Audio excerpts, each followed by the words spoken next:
English में butterfly effect नाम का एक साइंटिफिक साइकोलॉजी है, उसका नाम है बटरफ्लाई इफेक्ट। इतना जो ग्रामीण बहनें, जो छतरपुर की जो बहनें नहीं समझे तो मैं हिंदी में अच्छे से समझाता हूँ, लेकिन आप समझ लीजिएगा, थोड़ा ज़रूरी बहुत है। बटरफ्लाई इफेक्ट का अर्थ ये है बेटा उत्तम कि इंडोनेशिया के ताइवान के एरिया में भूकंप खूब आते हैं। अब निरंतर भूकंप आता है तो इतनी भूकंप आने का कारण क्या है महाराज? कुछ तो होगा, या तो जमीन खोखली होगी या कुछ न कुछ गड़बड़ होगा। इस पर बहुत सारा शोध हुआ। इस शोध में बाद में मालूम पड़ा कि ताइवान इंडोनेशिया के जंगल में जितने भी तितलियां रहती है, तितलियां बटरफ्लाई, वो बटरफ्लाई तितली, अभी तुम भी किसी भी तितली को देखो पेड़ों में पौधों में, गुपचुप नहीं बैठती, अपना पंख हिलाती है। जब वो अपना पंख हिलाती है तो वो पंख हिलाते समय कुछ तो एक तरंग बार छोड़ती होगी, कुछ हिल रहा है अगर तो कुछ वाइब्रेशन निकल रहा है। अभी देखो, बहती पानी से करंट निकालोगे कि खड़े पानी से? आप बताओ। जो इलेक्ट्रिसिटी उत्पन्न होती है बहती पानी से होगी कि खड़े पानी से? पानी बहे तो वो विद्युत है, पानी खड़े तो वो पानी है। ध्यान रखना, जब भी कोई चीज देखो, ये दोनों हाथ ऐसे ही हैं, कोई फर्क पड़ा? ऐसे रगड़ो, देखो गर्मी आती है। कुछ भी एक चलन होता है तो वहां कुछ न कुछ एक क्रिया की प्रतिक्रिया होती है। अभी हाथ रगड़ा, गर्मी आई कि नहीं? अब ऐसे रखो, कोई गर्मी आ रही है। तो जब भी कोई चलन होता है, कुछ चलता है, उसमें इफेक्ट आता है। ताइवान और इंडोनेशिया के इन तितलियों के पंख मारने से, उधर इतना बड़ा जंगल है वो एरिया में, हजारों किलोमीटर बड़ा, तो ये करोड़ों तितलियां पंख मारती है। अब देखो, ज़्यादा से ज़्यादा एक तितली 1 ग्राम वजन भी नहीं होगा। कितना ज़्यादा से ज़्यादा? 1 ग्राम, 2 ग्राम, आधा ग्राम, 3 ग्राम। बड़ी तितली हो तो 1 ग्राम वजन होगा। उस तितली के पंख मारने से क्या फर्क पड़ जाए महाराज? लेकिन वैज्ञानिकों ने शोध किया है, इन तितलियों के सामूहिक रूप से करोड़ों के हिसाब से, करोड़ों की संख्या में जो पंख मारी जाती है, ये जब तरंगे पूरी एकत्रित होती है तो जितनी बलवान हो जाती है, वो जब नीचे उतरती है, वही ताइलैंड में भूकंप का कारण है। जीवन में भूकंप आ रहा है क्या बेटा? जीवन में तूफान आ रहा है क्या? तू पंख मार रहा है तितली की तरह। ये जब तुझे ही मालूम नहीं पड़ेगा कि मैं क्या करना, आप सबको बोलता हूँ, आप जब खाली बैठे रहते हो भाइयों बहनों, तो एक पेपर पेन लेके कुछ न कुछ लिखना शुरू कर देते हो बिना काम, अपना नाम या कुछ ऐसे ऐसे गोल मोल बनाने लगते हो न कुछ डिजाइन। आपको मालूम नहीं है कि मैं बैठे बैठे यहाँ फालतू कुछ घुमा रहा हूँ हाथ, और ब्रह्मांड में तरंगों को घुमा के मेरे ऊपर प्रहार करने के लिए मैं एक युद्ध का शुरुआत कर रहा हूँ मेरे जीवन में।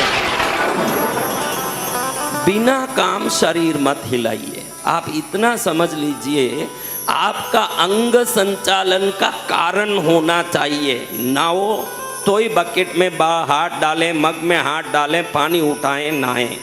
कुछ काम करना हो तो ही काम करें, अगर काम नहीं हो तो गुपचुप बैठें। क्योंकि जब बिना काम, देखो, काम से आप शरीर हिलाते हो तो वो काम से जुड़ के वो तरंग उस काम में लगता है, और जब बिना काम शरीर हिलाते हो तो वो तरंग ब्रह्मांड की ऊर्जा की ओर जाके वहां से जब वापस आएगा।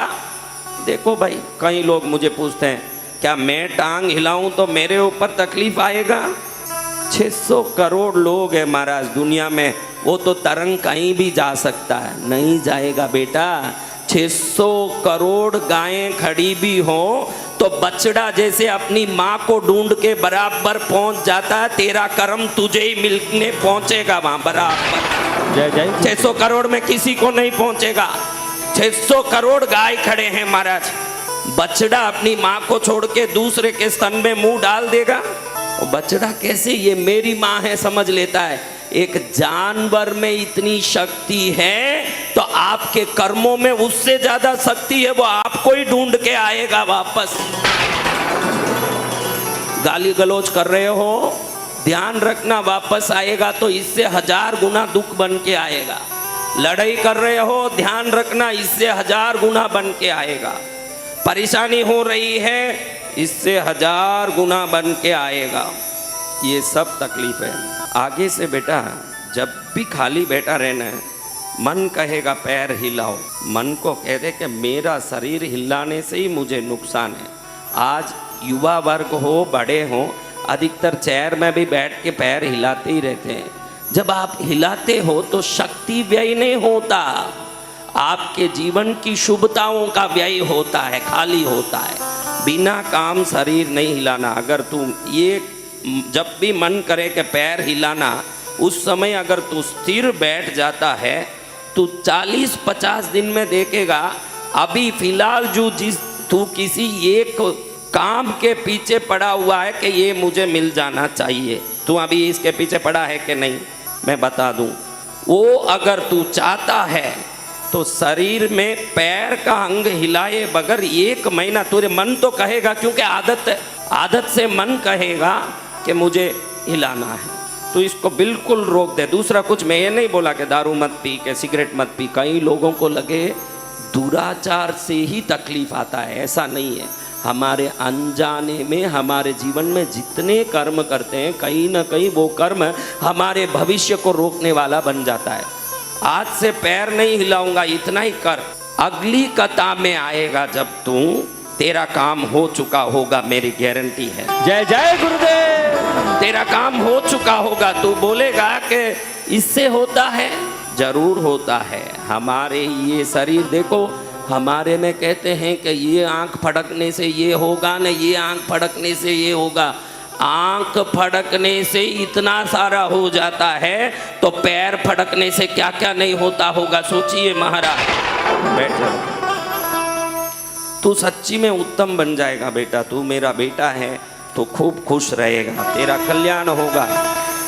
ईश्वर करेंगे सबका कल्याण हो। दरबार किस लिए लगा है?